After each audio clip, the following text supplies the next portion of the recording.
Hello everyone, আসসালামু আলাইকুম। কেমন আছেন আপনারা? আশা করি সবাই ভালো আছেন।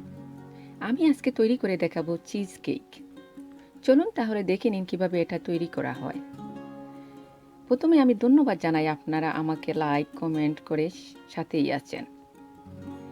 এখানে আমার সব উপকরণগুলো।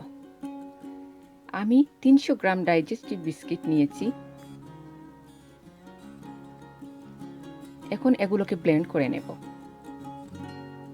আমি একটা ব্লেন্ডার নিয়েছি। আপনারা চাইলে একটা পলিথিন ব্যাগে রেখে ভারী কোনো জিনিস দিয়ে ভেঙে গুঁড়ো করে নিতে পারেন।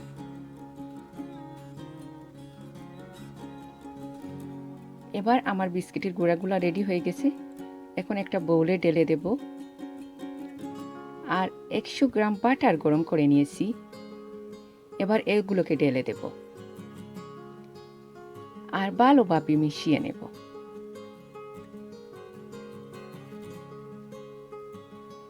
এখন একটা কেক টিনে ঢেলে দেব আর এটাকে ভালোভাবে নাড়াচাড়া করে বসিয়ে দেব।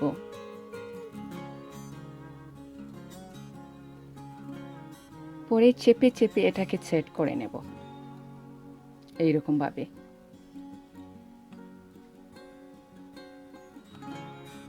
এখানে 400 গ্রাম সফট চিজ নিয়েছি।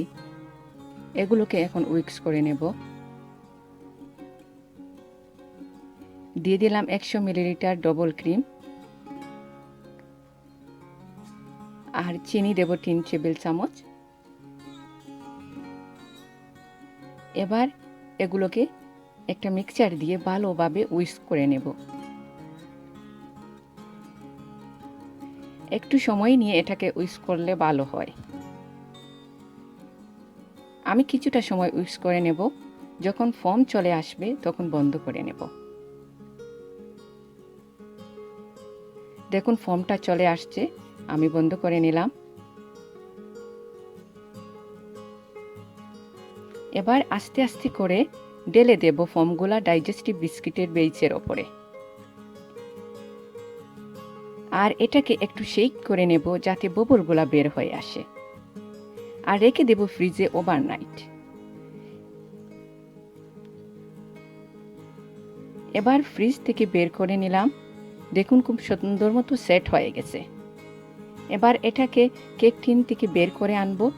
একটা নাইফ দিয়ে এইরকম করে নিলাম, এতে চিজ কেকটা বের করতে সুবিধা হয়। এবার বের করে নিলাম। এখন কেকটাকে সাজিয়ে নেব। তাই ওরিও বিস্কিট ব্লেন্ড করে নেব এখন। আমার সবগুলো রান্নার লিংক দিয়ে রাখি ডেসক্রিপশন বক্সে, আপনারা চাইলে সেখান থেকে দেখে নিতে পারেন।